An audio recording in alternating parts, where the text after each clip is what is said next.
అందరికీ నమస్కారం. ఈరోజు ఆంధ్రప్రదేశ్ 5 కోట్ల ఆంధ్రులు చాలా గర్వపడే రోజుగా నేను భావించుకోవాలి. గౌరవ ముఖ్యమంత్రి చంద్రబాబు నాయుడు గారు ఎన్డీఏ కూటమి ఇచ్చిన సూపర్ 6 హామీ నిన్నతో అద్భుతంగా అమలైంది. ఈరోజు మహిళలందరూ కూడా చాలా ఆనందంగా గౌరవంగా వారు ఈరోజు ఉన్నారు.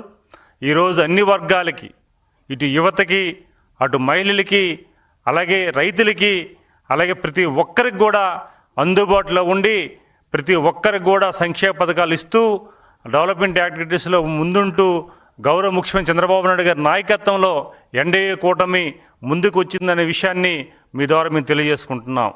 ఎందుకంటే గతంలో మేనిఫెస్టోలో మనం ఏదైతే ఇచ్చామో దాన్ని కట్టుబడి ఈరోజు గౌరవ ముఖ్యమంత్రి గారు అమలు చేశారు.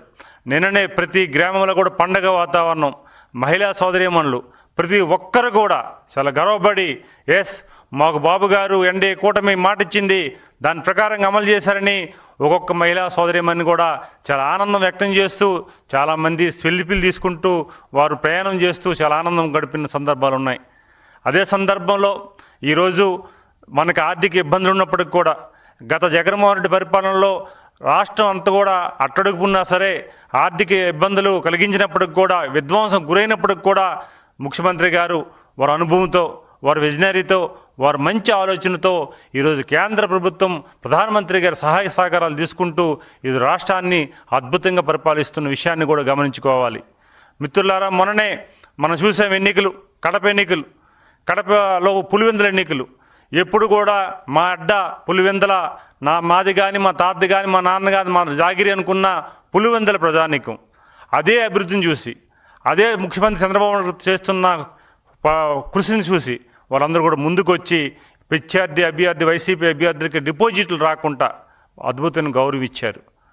ఆ గౌరవానికి ఈరోజు మనం చూస్తుంటే జగన్మోహన్ రెడ్డి ఒక పార్లమెంట్ సభ్యుడిగా, ఒక శాసనసభ్యుడిగా, ఒక ముఖ్యమంత్రిగా 5 ఏళ్ళు పరిపాలన చేసిన వ్యక్తి, ముఖ్యమంత్రికి పనిచేసిన వ్యక్తి స్వాతంత్ర సమరయోధుల రోజున మన ఆగస్టు 15 రోజున జెండా ఆవిష్కరణ చేసే కార్యక్రమానికి దూరంగా ఉన్న సందర్భాలు మనం గుర్తు చేసుకోవాలి. ఎందుకంటే ఈ విషయం అంటే దేశంలో కానీ విదేశాల్లో ఉన్న తెలుగువారు కానీ లేకపోతే భారతీయులు కానీ ప్రతి ఒక్కరు కూడా గర్వంగా ఆ రోజు మనం ఆగస్టు 15ని జెండా పండుగ మనం అద్భుతంగా చేసుకుంటాం, ఒక పండగ వాతావరణం చేసుకుంటాం. ఎందుకంటే ఈ విషయం చెప్తున్నానంటే చాలామంది మీ గ్రామాల్లో తిరుగుతున్నప్పుడు చూస్తున్నాం, వారు కొద్దిగా అనారోగ్యం గురైనా సరే, వాళ్ళ మంచం మీద పడుకుని ఉన్నా సరే ఆ జెండా కనిపిస్తే సెల్యూట్ చేసే సందర్భాలు కూడా ఉన్నాయి. అలాంటి దేశం పట్ల దేశభక్తిగా ఉన్న భారతీయుల్ని ఈరోజు జగన్మోహన్ రెడ్డి నిన్న జెండా ఆవిష్కరణకు కానీ, జెండా పండుగ కానీ, ఆగస్టు 15 కార్యక్రమాలకు దూరంగా ఉండి భారతీయులు అవమానం చేసే విధంగా ఆయన వ్యవహరించారన్నది ఈ సందర్భంగా తెలియజేసుకుంటున్నాం. ఆయన ప్రజల పట్ల కానీ, దేశం పట్ల కానీ ఎటువంటి దేశభక్తి లేదు, ఎటువంటి ప్రేమాభిమానాలు లేవు.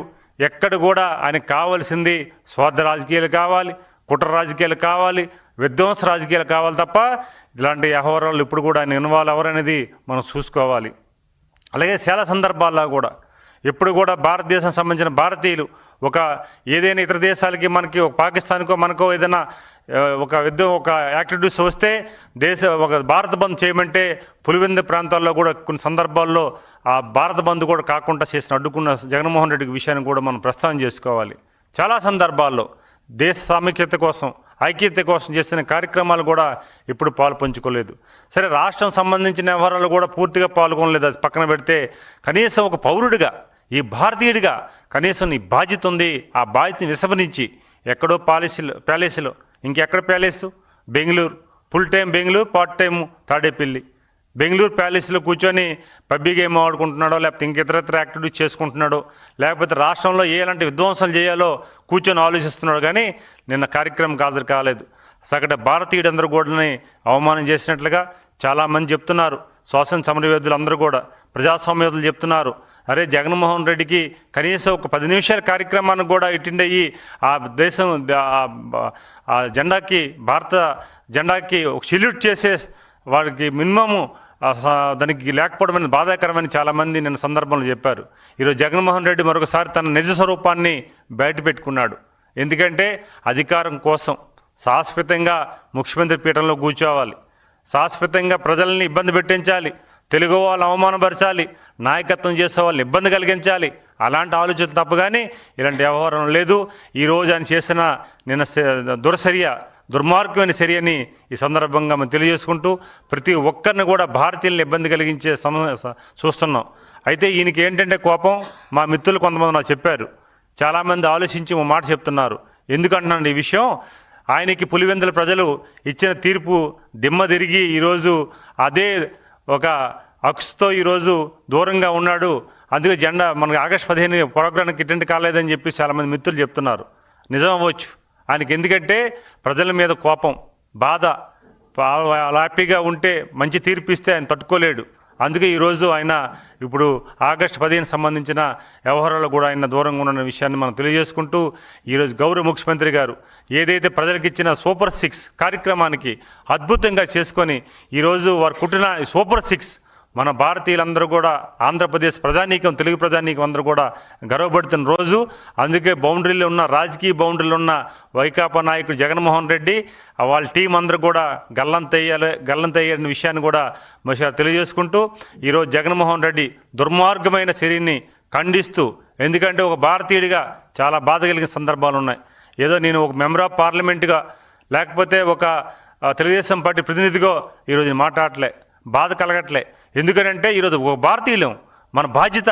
ఈరోజు చాలామంది దేశభక్తి ఉన్న చాలామంది, ఎంతోమంది త్యాగాలు ఈరోజు ప్రాణాలు అర్పించి ఈరోజు దేశం కోసం మనం చేస్తుంటే, ఒక బాధ్యత గల ఒక మాజీ ముఖ్యమంత్రిగా ఉండి, ఒక బాధ్యత గల పౌరుడిగా ఉండి నువ్వు ఈరోజు దూరంగా ఉన్నావంటే, ఈరోజు దేశం పట్ల కానీ ప్రజల పట్ల నీకు ఎంత బాధ్యత ఉందో, ఎంత భక్తి ఉందో ఒకసారి రుజువైన సందర్భంగా తెలియజేసుకుంటూ, ఎప్పటికైనా సరే ఆత్మ పరిశీలన చేసుకోమని నేను జగన్మోహన్ రెడ్డి మీ ద్వారా తెలియజేసుకుంటున్నాను. ఎందుకు చెప్తానంటే విషయం, గతంలో ఈ ఏడాది పరిపాలనలో చంద్రబాబు నాయుడు గారి నాయకత్వంలో అద్భుతంగా పరిపాలన జరుగుతుంటే కావాలని ఈరోజు అల్లరి సృష్టించడానికి ప్రయత్నం చేస్తున్న విషయాన్ని కూడా విస్మరించుకోవాలి. అసలు పులివెందుల్లో ఆ ప్రజానీకం ఎందుకు నాకు తీర్పు ఇచ్చారు? ఎంత డిపాజిట్లుగా మా క్యాండిడేట్లు రాకుండా కుటుంబ సభ్యులనే పెట్టినప్పుడు కూడా, నాకు కావాల్సిన వాళ్ళు పెట్టినప్పుడు కూడా డిపాజిట్ రాకుండా వాళ్ళు చేశారంటే దీంట్లో ఏదో ఒక తప్పు జరుగుతుంది, నా వల్లనే ఒక ఆత్మ పరిశీలన చేసుకోవాలి, సరిదిద్దుకోవాలని అవసరం ఉంది. ఎందుకంటే ఈరోజు ప్రభుత్వం ఏర్పాటు చేసిన తర్వాత ఈ ఏడాది పాటులో అద్భుతం పరిపాలిస్తున్న చంద్రబాబు నాయుడు గారికి ప్రతిసారి ఆటంకం కలిగించి, ఆ అవమానం పరిచి, ఇబ్బంది కలిగించి, ఎందుకంటే నువ్వు వయసు కోసం మాట్లాడుతున్నావు, నువ్వు రా ఒకసారి మా రామతీర్థాల ప్రాంతానికి. ఆయన వచ్చినప్పుడు దాదాపు 350 పైన ఉన్న మెట్లని ఏకదాటి ఎక్కిన మహానీయుడైన. నువ్వు ఒక్క 10 మెట్లు ఎక్కు, అలసట లేకుండా. అసలు ఒంగోను మెట్లు ఎక్కే పరిస్థితి తీసుకువస్తే మేము ఛాలెంజ్ చేస్తాం.